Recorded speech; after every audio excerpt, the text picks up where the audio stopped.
কিয়ামতের মাঠে সবচেয়ে কম শাস্তিপ্রাপ্ত ব্যক্তিকে গোটা পৃথিবীর সমান সম্পদ দিয়ে বলা হবে, ও জনৈক ব্যক্তি শোনো আব্দুল্লাহ, তোমাকে যদি গোটা পৃথিবীর সমান সম্পদ আজকে দিয়ে দেওয়া হয়, এর বিনিময়ে তুমি কি চাইবা?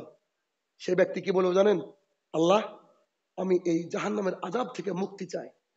এই লোকটা জাহান্নামের সর্বনিম্ন আযাব পাচ্ছে। জাহান্নামের সর্বনিম্ন আযাব কি জানেন? এই যে জুতোগুলো দেখছেন না আমার, এরকম জুতো দিবে এক জোড়া, শুধু জুতোটা হবে জাহান্নামের আগুনের। রাসূলুল্লাহ সাল্লাল্লাহু আলাইহি ওয়াসাল্লাম একটা হাদিসে বলছেন, জুতো পরার সাথে সাথে মগজটা টকবক টকবক টকবক করে গলে গলে পড়তে লাগবে। জাহান্নামের সর্বনিম্ন শাস্তি। ওই লোকটা কি বলছে? আমার যদি গোটা তালসুর নয়, দিনাজপুর মালদা নয়, গোটা পৃথিবীর সমান সম্পদ থাকতো, কি করতাম আমি? দিয়ে জাহান্নামের ওই আগুন থেকেও বাঁচতাম। আর আজকে ইনারা আল্লাহর ঘর মসজিদ করার জন্য জলসার আয়োজন করেছে, আর আপনি পকেটে টাকা, বাড়িতে হিন্দুকে টাকা নিয়ে বসে আছেন। এবার আপনি বুঝেন কি করবেন? সমাজদের খেলে ইশারা কাফি। কেন? ওই যে হাদিসটা শোনেন তাবুকের যুদ্ধের ব্যাপারে, বারবার শোনেন না যে উমার রাদিয়াল্লাহু মিসকি মিসকি হাসছে, বলছে আবু বকরের কাছে সাইজ করব, কোনোদিন একটু ইবাদত করে শান্তি পেলাম না, আস যাই করে আবু বকর ফার্স্ট, যাই করে আবু বকর ফার্স্ট। আবু বকর ইসলামের জন্য দিয়ে দে ভিখারি মিসকিন, কিছু নাই ওর। আজকে আমি এত দিব এত দিব, আবু বকরকে টপকাবই। চট করে উমার রাদিয়াল্লাহু আল্লাহ রাসূলকে বলছে, আল্লাহ রাসূল আনন্দ আনন্দ বলছে, আমার যা সম্পদ ছিল অর্ধেক দিয়ে দিলাম, অর্ধেক দিয়ে দিলাম। সবাই খুশি। আবু বকর মিসকিনের মতো দাঁড়িয়ে আছে, আবু বকরকে টপকাবে খুব আনন্দে। আবু বকর তো বলছে, বাড়িতে যা ছিল সব দিলাম। উমর বলছে, যা, আজকে পারলাম না। তো বাড়িতে কি থাকলো কেন? আল্লাহর আপনি। এটা আবু বকর, এটা সাহাবায়ে কেরাম, তিনাদের বিষয় ভাই ভিন্ন। এজন্য আমাদের পাপ মোচনের অন্যতম রাস্তা কি? বেশি বেশি দান করা। পরে আসছি। তাহলে এতক্ষণ আমরা যা বুঝলাম, এই টোটাল বিষয়বস্তু কি? যে কোনো মূল্যে পৃথিবীর বুকে আমরা রুজির ব্যাপারে তাড়াহুড়া করব না। আল্লাহ যা লিখেছে তাই আমরা মরার আগ পর্যন্ত পাবোই 100%, 100%, ইনশাল্লাহ না বললো নাই। বুঝেননি? পাবোই তো, কারণ আল্লাহ তাআলা নিজেই বলে দিয়েছেন যে বান্দাকে শেষ রুজি খাওয়ার আগ পর্যন্ত আমি নিব না। কনফার্ম ইনশাল্লাহ আমরা পাবো। আচ্ছা, এরপরে যে কোনো মূল্যে আমাদেরকে ভিক্ষা করতে হবে, যেটা আল্লাহর কাছে অপছন্দনীয়, তবুও হারাম ইনকাম করা যাবে না। হারাম ইনকাম করা যাবে না, একবারে নিশ্চিত যাবে না। এরপরে যেমন আমি আমার জীবনে যদি বলি আপনাকে যে আমি কিভাবে ত্যাগ করেছি আমার চাকরি ইত্যাদি ইত্যাদিতে, আপনার মাথা ঘুরে যাবে। হাজার হাজার লাখ লাখ টাকা দিয়ে ডিগ্রি করে শেষ পরীক্ষাটা দিইনি, 2000 টাকা ঘুষ চেয়েছিল, তাই এখনো রেকর্ড আছে আমার কাছে। আমি আমার সার্টিফিকেটের দরকার নেই, ডিগ্রিও দরকার নেই। আপনি এত বড় শিক্ষিত মানুষ ভুল করছেন। আমি মার তোর গুলি, কিসের শিক্ষিত আর কিসের কিরে, কিয়ামতের মাঠে দাঁড়াতে পারবো না আমি। কথা বুঝেননি? তো বাড়ির থেকেও বিভিন্ন জায়গা থেকে বলেছি, তাহলে এত টাকা খরচ করার কি দরকার ছিল? আর আমি তো জানি না যে পরীক্ষার হলে আমাকে উত্তর দিয়ে দিবে। আমি বলছি আমি পারবো লিখতে, উত্তর দরকার না। না, সবাইকে টাকা দিতে হবে, যে ডাকাতি ডিএলএড এসব কলেজগুলো এটাই হয়। ওদিকে যাচ্ছি না। তার মানে যে কোনো মূল্যে আমরা কি করব? আল্লাহর উপরে তাওয়াক্কুল করবো। আর কি করব? রুজির সন্ধান করব হালাল পথে। ঠিক আছে? এতদূর। এরপরে এবার আসি, শুরুতে বলেছিলাম যে আপনাকে রুজির রাস্তা বলে দেব, বলেছিলাম। আচ্ছা, একটা কথা বলি, এটা আগে বলেছি তারপরে বলি, যেটা আমি 2 নম্বর পয়েন্ট হিসেবে রেখেছিলাম বক্তৃতার মধ্যে। কারণ আমরা পড়াশোনা করে বক্তৃতা দিই, বুঝলেন, ভয় লাগে একটা কথা এদিকে হয়ে গেলে উপরে আটকে দেবো। তো আস্তাগফিরুল্লাহ আল্লাযী লা ইলাহা ইল্লা হুয়াল হাইয়ুল কাইয়্যুম ওয়া তুবু ইলাইহি। কার কার মুখস্থ আছে? হাত তুলেন। কার কার মুখস্থ আছে? হাত নামান। যার মুখস্থ নাই, আগামী 24 ঘন্টা সময় বলেন ইনশাআল্লাহ মুখস্থ করব। আজ থেকে 1.5 বছর হয়নি বা এরকম সময় আমি একটা স্কুলে ছিলাম, হারামের কারণে সেখান থেকে চলে এসেছি। আমার আর কিচ্ছু করার নেই। এক সময় টিউশনি করতাম, একেবারে 9 to বিএ ক্লাস অব্দি পড়াতাম, কিচ্ছু নয়। আর জলসা আমি করি আল্লাহর জন্য। প্রায় বক্তারাই হচ্ছে কন্টাকি বক্তা, যাদেরকে দিনরাত কবর দিই আমি। এজন্য আমাকে ভালো অনেক বক্তা দেখতে পারে না, সোজা কথা শোনেন। আর আমি এতদিন পর্যন্ত জলসা করছি, কেউ যদি বলে যে শাহিনুর রহমান ভাই টাকাটা দেওয়ার পরে এভাবে দেখেছে, জলসা আজ থেকে বন্ধ। প্রতি রাতে জলসা আমার। কথা বুঝেননি? কেউ যদি খালি বলে যে শাহিনুর রহমান এভাবে দেখেছে কমিটি দেওয়ার পরে, তারপরে থেকে জলসা আমি করবো না। কতজন যে গাড়ি ভাড়া দিল না, সভাপতির বিরুদ্ধে বক্তৃতা গিয়েছে, জর্দাখোর সভাপতি, দাড়ি ছোট ইত্যাদি কত। ও গাল দায়ের বলে যে শালাকে 1 টাকাও দিবিনি। অসুবিধা নেই। এক জায়গায় তোমার প্রচুর টাকা দিয়েছিল, আমি তো খুশি, এই বড় বান্ডিল পকেট থেকে নেমেছে, মাশাআল্লাহ, সব 20 টাকার নোট, 10 টাকার নোট, গুনে দেখছি 4000 টাকা, গাড়ি ভাড়া 6000। বুঝেননি বিষয়টা? তো আমি ভাবলাম যে অনলাইনে আমি পড়াতে পারি, যেহেতু আমি স্পোকেন ইংলিশ শিখাই ইত্যাদি, আমার নলেজ আল্লাহ আমাকে দিয়েছে, কি করা যায়। তো আমি একটা ফেসবুকে পোস্ট দিলাম যে আমি অনলাইনে পড়াবো ইংরেজি। কিন্তু ভাবলাম যে আমার বাড়ি, এটা আমার বাড়ি, আমার বাড়ির থেকে 1-1.5 কিলোমিটার নদিয়া, আর 1 কিলোমিটার 2 কিলোমিটার বাংলাদেশ, বুঝতে পেরেছেন? আমার বাড়ির সামনে দাঁড়িয়ে বাংলাদেশের লোক দেখা যায়, কোত্থেকে আসছি বুঝতে পেরেছেন? একেবারে মুর্শিদাবাদের শেষ প্রান্ত, ভারতের শেষ, পশ্চিমবঙ্গের শেষ। আমার বাড়ির সামনে তার কাটা, পুলিশে প্রতিদিন ধরে আমার বাড়ির সামনে আমাকে রাত্রেবেলায় গেলে। ওইখান থেকে আমি আসছি, ভালো করে বুঝুন বিষয়টা। তো ওইখানে না ভোটার কাজ করে না কি, মাঝে মাঝে গ্রামীণের টাওয়ার ধরে বাংলাদেশের, এরকম অবস্থা, টাওয়ার ভালো নাই। তো ভাবলাম যে একটা ওয়াইফাই নিতে হবে, ওয়াইফাই।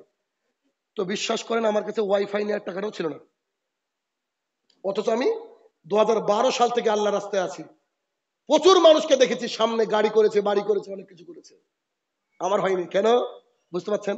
আমার পাশে বসা বক্তাকে 30,000 টাকা দিয়ে কন্ট্যাক্ট করে পাবলিক 30,000 দিচ্ছে, ওইখানে শাহিনুর রহমানের দর্শক বেশি, আমাকে দেখে দর্শক মানে থেকে রেখেছে, অথচ আমাকে দিচ্ছে 6,000 টাকা, গাড়ি ভাড়া 9,000। এটা দুনিয়া। অনেকে বলে যে মানুষ ভালোবেসে দেয়, গোটা ভারতবর্ষ বাংলাদেশ চষে বেড়ালাম, কই কেউ তো 30,000 টাকা দিল না ভালোবেসে। অথচ ভাইরাল বক্তাকে ডাকলে সেই আগে 20,000 এমনি অ্যাকাউন্টে দিয়ে দিচ্ছে, এখন তোমার ফোন পে বক্তা হয়েছে না, ফোন পে বক্তা। আগে বলছে যে টাকা ঢুকা নিলে যাবো না, আসলে নাই, খোঁজ নিয়ে দেখেন, আমি তো চিনি, এই ফিল্ডারই মাল আমি, বুঝলেন? তো আমি কোরআন হাদিস চর্চা করি, পড়তে পড়তে পড়তে চট করে একটা হাদিস পড়ে আমার মাথা ঘুরে গেল। সঙ্গে সঙ্গে আমি আমার স্ত্রীকে বললাম চাকরি পেয়ে গেছি। বুঝে কদিনের মেয়াদ, ও তো জানে হারাম দেখলে থাকি না। আমি না, তোমাকে একটা দোয়া শিখাচ্ছি, আর আমিও দোয়াটা জানি, যতক্ষণ আল্লাহ আমাদেরকে বাঁচিয়ে রাখবো ততক্ষণ পড়বো। বাঁচিয়ে রাখা মানে হচ্ছে যতক্ষণ না ঘুমাবো সবসময় পড়বো। তো কি এই যে দোয়াটা, যেটা পড়লাম, আস্তাগফিরুল্লাহ আল্লাযী লা ইলাহা ইল্লা হুয়াল হাইয়ুল কাইয়ুম ওয়া আতুবু ইলাইহি। রাসূলুল্লাহ সাল্লাল্লাহু আলাইহি সাল্লাম বলেছেন, তোমরা যদি এটাকে বারবার বারবার বারবার পড়ো, আল্লাহ তাআলা তোমাকে কোত্থেকে রুজি দিবে তুমি ভাবতে পারবে না। সুবহানাল্লাহ, আমার বাড়িতে গিয়ে বলবেন। আমি পড়তে লাগলাম পড়তে লাগলাম পড়তে লাগলাম, হঠাৎ করে মাথার মধ্যে আসলো ওই যে ফেসবুকে পোস্ট দিলাম, আরে এ তো হয়। এবার দেখলাম যে ফেসবুকে আমার আসলো, অনেকে বলছে যে ভর্তি হব। এবার আমার কাছে আমি বললাম যে ক টাকা লাগবে, কি করি। তো ওই যারা লাইন দেয় তাদেরকে আমি ডাকলাম, ডেকে বলছি ভাই আমার বাড়ি থেকে দূরত্ব অনেক দূর, ক টাকা লাগবে? বলছে 12,500 টাকা। 3 বন্ধুকে ফোন করে বললাম ফোন পেতে টাকা দেন, আমার টাকা দরকার, কিন্তু টাকাগুলো ঘুরাবো না, আমি দিব না আপনাদেরকে, ধার না, হাদিয়া দিবেন বন্ধুকে, খুব কাছের মানুষ তারা আমার। তো তারা আমাকে টাকা দিয়ে দিল, 12,500 টাকা বিল হলো, 12,000 টাকা আমি দিলাম। এইটা লাগানোর পর আমি 100 কতজন ছাত্র ভর্তি হলো প্রথমে। কিছুদিন পরে টেটের ঘোষণা দিল, আমি কিন্তু কম্পিটিটিভ এক্সাম পড়াই, আর গোটা বিশ্বের ছাত্র এখন আমার কাছে আছে আলহামদুলিল্লাহ, মানে স্পোকেন ইংলিশ পড়াই। তো হঠাৎ করে টেটের ঘোষণা দিয়ে বলছে যে আগামী এই তারিখে টেস্ট হবে। এবারও ছাত্র ছিল আলহামদুলিল্লাহ, টেট হবে। তখন আমি ভাবলাম যে আমি অ্যাড দিয়ে দিলাম যে 2,500 টাকা না 2,300 টাকা টেটের ভর্তি, টোটাল এতটা ক্লাস করাবো। এই 63 জন ভর্তি হলো, সে মাসে ইনকাম হয়েছে আমার 1.5 লাখ টাকা। কোথাকে বোঝাতে পারছি আপনাদেরকে আমি? আল্লাহর কসম করে বলছি, শুধুমাত্র ওই জিকির আমি করেছি, আমি আর আমার স্ত্রী। আল্লাহ তাআলা বলছে আমি তোমাকে কোথা থেকে রিজিক দিব তুমি ভাবতেও পারবো না। আমি আমার 14 গোষ্ঠীরও আমার ভাবনার মধ্যে ছিল না এভাবে যে আমার রিজিক হবে। আল্লাহর এটা হাদিসের বাস্তবায়ন। তাহলে কি তাল সুরের মানুষ এখন থেকে শুরু করতে পারে না? জি, যে কোনো রকমের বিপদে পড়েছেন, যে কোনো রকমের, একেবারে দিন রাত পড়েন আস্তাগফিরুল্লাহ আল্লাযী লা ইলাহা ইল্লা হুয়াল হাইয়ুল কাইয়ুম ওয়া আতুবু ইলাইহি। যদি এত বড় নাম মুখস্থ থাকে, আস্তাগফিরুল্লাহ ওয়া আতুবু ইলাইহি, আস্তাগফিরুল্লাহ ওয়া আতুবু ইলাইহি, একবার মুখে ফেনা তুলে দেন, দিন রাত বলেন, দায়িত্ব বাদ বাকি আল্লাহর। আল্লাহ সুবহানাহু ওয়া তাআলা বলছেন সূরা তালাকের মধ্যে সম্ভবত 2 এবং 3 নম্বর আয়াতে, যে তোমরা তওবা করো, তোমরা তওবা করলে আমি তোমাকে এত রুজি দিব, এত রুজি দেব তোমার ভাবনারও বাইরে, এবং কোথা থেকে দিব কেউ জানে না। কথা বলছেন আমার? তাহলে কি করতে হবে? 1 নম্বর কি? রিজিক দেখেন, বললাম না যে হারামের দিকে যাবেন না, হালালের রাস্তা বলে দেবো তো আমি, কিন্তু তাবিজ দিব না, বলে দেবো, বুঝলেননি? তাহলে কি করবেন? দিন রাত কি করবেন বলেন তো? তওবা ইস্তেগফার পড়তে হবে। তবে এবছর আল্লাহ আবার আমাকে একটু পরীক্ষা ফেলেছে, এবার ছাত্র পাইনি, নিয়োগিত নাই, কি করে ছাত্র পাওয়া যাবে বুঝলেন? নিয়োগিত নাই, সরকার চাইছে যে মূর্খ থাকুক, এই জন্য তো 11 ক্লাস পাস করলে হাতে অ্যান্ড্রয়েড দিচ্ছে, দেখ ব্লু ফিল্ম দেখ সারা রাত। একটা ইয়াং ছেলে আবার কি দেখবে, শাহিনুর বক্তৃতা শুনবে নাকি? জি। তো বিষয়টা কি যেটা বলতে চাইছিলাম, এক নম্বর কি, দিন রাত ইস্তেগফার করলে আল্লাহ তাআলা কি দেয়? শুধুমাত্র রিজিক দেয় না, আপনার যে কোনো রকমের সমস্যা আল্লাহ তাআলাই করবেন। একটা হাদিস কিন্তু আমার রেফারেন্স জানা নাই, হাদিসের ইবারত আমার জানা নাই, তবে বলছি যদি সঠিক হয় মানবেন, বেঠিক হলে ছুঁড়ে ফেলে দিবেন। উমর রাদিয়াল্লাহু তাআলা আনহুকে জনৈক ব্যক্তি এসে বলছেন, আমাদের এলাকায় বৃষ্টি হয় না, একটু দোয়া করেন না। উমর রাদিয়াল্লাহু তাআলা বলছেন, আস্তাগফিরুল্লাহ আল্লাযী লা ইলাহা ইল্লা হুয়াল হাইয়ুল কাইয়ুম ওয়া আতুবু ইলাইহি। এটা বলে চলে আসছেন। তখন উমরকে বলছে, আপনাকে দোয়া করতে বললাম, আপনি ইস্তেগফার পড়লেন। তো তিনি বলছেন, আল্লাহ বলেছে ইস্তেগফার পাঠ করো, তোমার যাতে ঘাটতি আছে আমি পূরণ করে দেবো। সুবহানাল্লাহ। কথা বুঝেননি?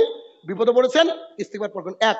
দুই, আল্লাহর উপরে তাওয়াক্কুল নিয়ে আসুন, আল্লাহ ভীতি অর্জন করুন। যে ব্যক্তি আল্লাহ তাআলার উপরে তাওয়াক্কুল নিয়ে আসে, আল্লাহ তাআলা তাকে এমন জায়গা থেকে রিজিক দেয় মানুষ ভাবতেও পারে না। 2 নম্বর। 3, বেশি বেশি দরুদে ইব্রাহিম পাঠ করতে হবে। দরুদে ইব্রাহিম পাঠ করতে হবে। কেমন? জনৈক সাহাবী উবাই ইবনে কাব রাদিয়াল্লাহু তাআলা আনহু, নামটা এদিকে হারিয়ে যাচ্ছিল। উবাই ইবনে কাব রাদিয়াল্লাহু তাআলা আনহু বলেন, আল্লাহ রাসূল সাল্লাল্লাহু আলাইহি সাল্লাম, আল্লাহর কাছে দোয়া করার সময় আমি চাইছি যে আপনার নামে দরুদ পড়ব। কতটুকু অংশ দরুদ পড়ব দোয়ার মধ্যে? 5 মিনিট যদি দোয়া করি কতটুকু অংশ দরুদ পড়ব বলেন না? তো রাসূল সাল্লাল্লাহু আলাইহি সাল্লাম বলছে, তুমি যত খুশি পড়ো। তো উবাই ইবনে কাব রাদিয়াল্লাহু তাআলা আনহু বলছেন, ঠিক আছে, 1/4 পড়বো, 4 ভাগের 1 ভাগ পড়বো। রাসূল সাল্লাল্লাহু আলাইহি সাল্লাম বলছে, তোমার ইচ্ছা, তবে বেশি পড়লে বেশি নেকি। এরপরে উবাই ইবনে কাব রাদিয়াল্লাহু তাআলা আনহু বলছেন যে তাহলে 2 ভাগের 1 ভাগ, 4 ভাগের 2 ভাগ, 2 ভাগ দরুদ আর 2 ভাগ দোয়া। রাসূল সাল্লাল্লাহু আলাইহি ওয়াসাল্লাম বলছে, তোমার ইচ্ছা, বেশি পড়লে বেশি নাকি। তখন তিনি বলছেন যে 1/3, মানে 3 ভাগের বেশির অংশই এটা। তখন রাসূল সাল্লাল্লাহু আলাইহি ওয়াসাল্লাম বলছে, তোমার ইচ্ছা, বেশি পড়লে বেশি নাকি। উবাই ইবনে কাব রাদিয়াল্লাহু তাআলা বলছে, দুয়াই করব না, খালি দরুদই পড়বো, খালি দরুদই পড়বো। তখন রাসূলুল্লাহ সাল্লাল্লাহু আলাইহি ওয়াসাল্লাম বলছেন, যদি তুমি খালি দরুদই পড়ো, আল্লাহ তাআলা তোমার প্রয়োজন হাল করে দেবে, মুশকিল হাল করে দেবে। আল্লাহ তাআলা তোমাকে মানে প্রাচুর্যতা দান করবে। কথা কি বুঝতে পারছেন? তার মানে কি, দিন রাত যখন আপনি দরুদ পড়বেন, বিপদ থেকেও বাঁচা হবে, আর প্রয়োজন পূরণ হবে। হাদিসের বাক্যটা, প্রয়োজন পূরণ মানে কি? টাকা পয়সা। প্রয়োজন পূরণ মানে কি? টাকা পয়সা। তাহলে 3 নম্বর পয়েন্ট কি দাঁড়ালো, যে বেশি বেশি দরুদ পড়লে কি আল্লাহ তাআলা রিজিক দেয়। 4, যদি কেউ রিজিক বাড়াতে চায়, নিজের আয়ুকে বাড়াতে চায়, আনাস রাদিয়াল্লাহু আনহু বর্ণনা করছেন, রাসূলুল্লাহ সাল্লাল্লাহু আলাইহি ওয়াসাল্লাম বলেছেন, কেউ যদি তোমাদের নিজের আয়ুকে আর রিজিককে বাড়াতে চাও, তাহলে তোমরা তোমাদের আত্মীয়তার বন্ধন ছিন্ন করো না, আত্মীয়দের খোঁজ খবর নাও। যারা গরিব তাদের একটু কি করো, তোমরা খোঁজ খবর নাও। যারা গরিব তাদের খোঁজ খবর নিলে আল্লাহ তাআলা তোমার খোঁজ খবর নিবে এবং তোমাকে রুজি দিয়ে পরিপূর্ণতা দান করবে। সুবহানাল্লাহ। কথা বলছেন? মাঝখানে এসে একটা কথা মনে পড়ে গেল, সেটা হচ্ছে এই, আপনার স্ত্রী যেন চাল সব ফুরিয়ে তারপর আপনাকে না বলে যে চাল এনে দাও। চাল থাকতে আপনাকে ওই ড্রামের মধ্যে, বস্তার মধ্যে চাল ঢালতে হবে। আর চালকে একেবারে ফিনিশ করে তুলবে না। চাল তোলার সময় বলতে হবে বিসমিল্লাহ। চাল থাকতে তার চাল আনতে হবে। আর সব সময় আল্লাহ শুকরিয়া আদায় করতে হবে। শুকরিয়া আদায় করলে আল্লাহ কি করে? বারাকা নাজিল করে দেয়। দলিল, আবু হুরায়রা রাদিয়াল্লাহু তাআলা আনহু বলেন, আমি রাসূলুল্লাহ সাল্লাল্লাহু আলাইহি ওয়াসাল্লামের কাছে আসলাম, ওই আমার কাছে একটা ব্যাগ ছিল, একটা ব্যাগ ছিল, ব্যাগের মধ্যে একটা খেজুর ছিল, কিছু খেজুর। তো আমি রাসূল সাল্লাল্লাহু আলাইহি ওয়াসাল্লামকে বললাম, আল্লাহ রাসূল, একটু বরকতের দোয়া করে দেন তো। তো রাসূলুল্লাহ সাল্লাল্লাহু আলাইহি ওয়াসাল্লাম বরকতের জন্য কি দোয়া করে দিলেন। তারপরে বলেন, ব্যাগকে ঝেড়ে বের করবে না, খেজুর ব্যাগকে ঝেড়ে বের করবে না, শুধু খাবার মানুষকে দিবা, খাবার মানুষকে দিবা। আবু হুরায়রা রাদিয়াল্লাহু তাআলা আনহু বলছেন যে আমি এখানে রেখে দিলাম ব্যাগটা, শুধু খেজুর খায় আর মানুষকে দিই, খায় আর মানুষকে দিই। তো তিনি বলছেন যে কত কুইন্টাল যে দান করেছি জানো নাই। আশ্চর্য কথা না? কোমরে কি কে কুইন্টাল নিয়ে বেড়াতে পারে গো? কত যে দান করেছে আমার জানা নাই। দিন রাত খেয়েছি, খেজুর কমেনি। তবে উসমান রাদিয়াল্লাহু তাআলা আনহু যেদিন মারা যায়, ইন্তেকাল করেন, শহীদ হয়ে যান, সেই দিন কোমর থেকে এমনি এমনি খুলে পড়ে গিয়েছে। কথা বুঝছেন আমার? তাহলে বারাকা বরকতের দোয়া আল্লাহর কাছে বেশি বেশি করে করতে হবে যাতে করে আমাদের বরকত আসে।